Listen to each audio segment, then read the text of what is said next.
On October 26, 2017, Eric Harden, the acting Secretary of Health and Human Resources, stated that we, as a nation, the United States, are in a state of a public health emergency, known as the opioid epidemic. Hi, my name is Evelyn Moskalets, and I'm here to present a preventative program in a collaborative adolescent-focused opioid prevention program. But before we can talk about the actual program, let's discuss the situation or the crisis that we've placed ourselves in the United States. We're going there. In the United States, we have seen 630,000 deaths in around 20 years from opioid abuse. That means that experts are saying that 115 individuals die every day from this epidemic. These numbers trickle down to the community level, even in Sacramento, my hometown, where 20 people out of 100,000 die. Yet the consequences that we see are not purely in overdose, but also in national burden of $72.5 billion attributed to the healthcare costs of opioid abusers, as well as the complications of infectious disease spread such as hepatitis C. If we take these statistics and break them down into age-adjusted analysis, what we see is a spike.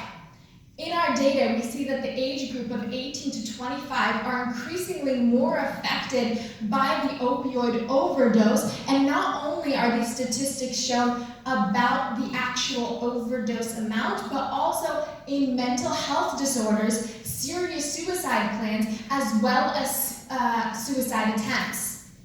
Yet prior to the climb of these spikes, research is showing the development of 14 to 18, which is high school age students, are in a very transitional stage of life, which leaves them much more susceptible to drug abuse. Having seen the staggering amount in statistics for opioid abuse, as well as a pivotal transitional stage, what I was privileged was to have the pursuit of preventative care through the establishment of the following collaboration. 3 organizations coming together in the focus of opioid prevention. This is Green Technical Education and Employment, Overdose Lifeline, as well as California Hepatitis C Task Force. These 3 organizations would come into collaboration for the prevention of opioid abuse. Now let's look a little bit deeper about each individual organization, as well as how they would contribute to an opioid prevention program. Starting with Green Technical Education and Employment, or Green Tech for short. The CEO actually happens to be in our audience today, which we are very privileged. They are an adolescent-focused nonprofit corporation that deals with serving underprivileged and underserved communities, specifically of high school age students, giving them technical career skills such as solar panel briefcases, as well as planter boxes, just to give them a pathway for a different career path.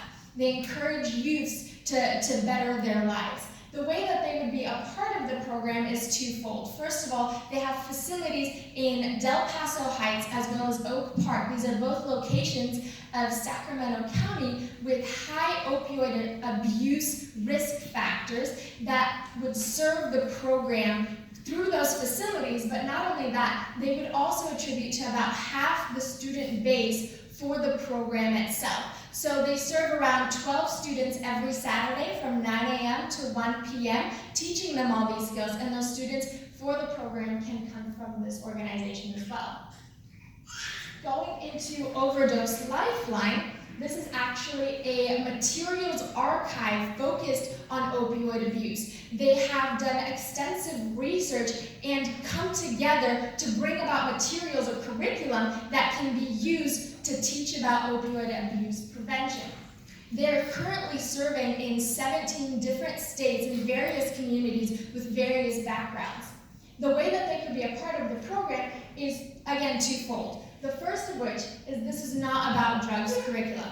The specific materials archive was specialized for teenagers from the ages of 14 to 18, specifically for that age group, in order to show them the harm and the risk of opioid abuse, as well as their alternatives that they may know and be educated on the drugs, as well as having an evaluation program or method for the specific curriculum to see if it's working within your community. And this is through pre and post exams that would be conducted in the program itself. And lastly, we have California Hepatitis C, or the task force. Of course, the CEO is here as well, which we are very privileged to have him here. And they are also a nonprofit corporation, and they work to minimize the effect of hepatitis C in the entirety of California. They are essentially, the way I was able to find out, like a central think tank that initiates and develops partnerships to help implement change within California, to help the public health visions of developing a better community and better practices. They could be a part of the program by, one, establishing network within Sacramento for opioid abuse prevention, as well as looking at the evaluation of how the particular opioid-focused prevention program is impacting those communities in terms of that program impacting the level of abuse within the communities. Yet having each of those organizations is such a great and key part of building a program, yet a program cannot be sustained without three things: funding, funding, and more funding. But before we can get into the funding, what we really need to know is the program outline itself. The program will be based on the model of efficacy-based, as well as rooted in the social development theory with evidence-based curriculum. This is the focus of the Overdose Lifeline in presenting specifically a team-focused curriculum. The class size will be 25 students, half of which can come from Green Tech current student base, as well as the time administered will be right after Green Tech's 9 a.m. to 1 p.m. Skills development. There will be a 15-minute break and then 45 minutes for the class. It will be 15 weeks for one session, which is September through December, and 17 weeks from January through May.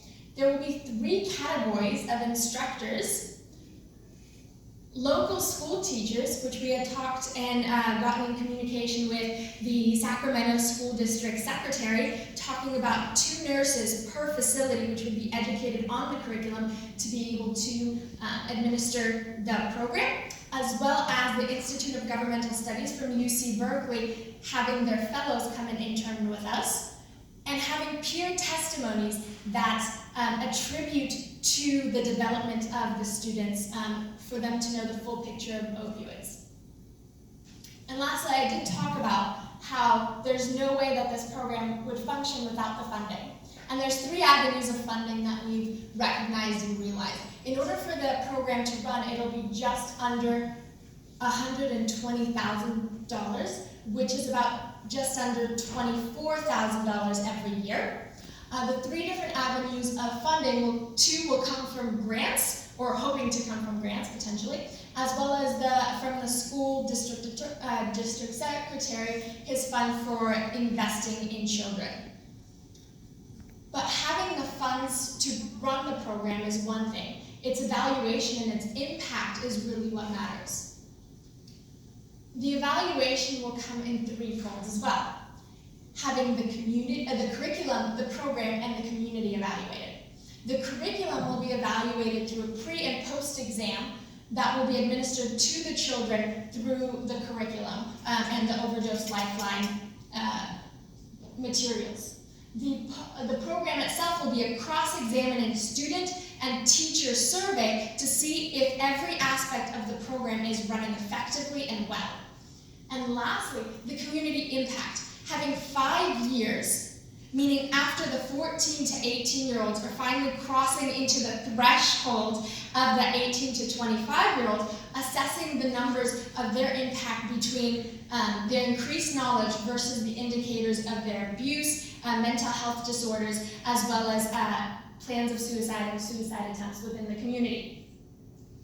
These all are the creation of a program that have many public health implications. The first of which is creating a tool for the opioid epidemic, creating a way of preventing abuse before it starts.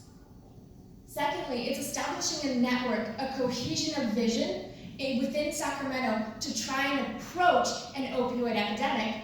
And lastly, it's a pilot program to help us establish a path and an avenue by which we can start to tackle an opioid crisis.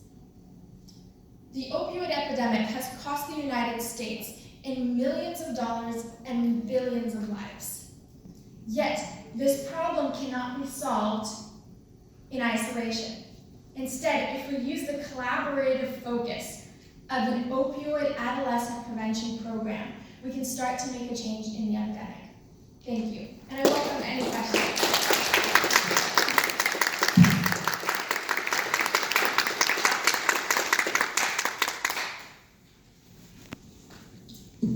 I do welcome questions. Yes. I really appreciate that you talked about it not being about drugs curriculum. And then also you mentioned there's the tool for the prevention. What are your ideas about not focusing on drugs? Okay, so having a tool in general. Yeah, as a tool, and just because. One more. Oh, sorry. Just one more thing, and going more deep into possibly some of the root causes. Right. So this is kind of what we've actually with the organizations got to talk about was the fact of we cannot just think about the opioid epidemic as something that's a drug killing all these people. It was created for a purpose, and it still has and serves a purpose. So the reason that this is a tool for preventing the misuse and abuse of it is because the curriculum itself presents an awareness to the adolescent group, not only about the risk factors and how they can be exposed to misuse of it, and how 4 out of 5 heroin users started out misusing opioid prescribed drugs, but also for the fact for them to understand that this was created initially with a focus and a purpose, and that's why it creates a tool for the community in order to open up that discussion and have the ability for the children, the adolescents, to have the knowledge and be equipped to be able to deal with opioids in their own lives, their peers, and their community. Hello. Hi, I was wondering how you feel about the sort of confluence of young children getting in an emotional transition state, plus the potentiation of all these risk factors in the community. Is that how you targeted your intervention? Yeah, so there was multiple ways that we targeted specifically that age group. The first is realizing that there's a spike in 18 to 25-year-olds. So the question was posed, can these harms be prevented before they start? But also the research of the fact that they are in a transitional state, and the things that happen, especially to adolescents within their high school realm, and the fact that they're, like you said, the high-risk factors, they're predisposed to their peers having those type of drugs, or being in an environment where there may be more drug use, gives them the potential to misuse those drugs themselves, and that's why we picked those specific locations as well as that age group.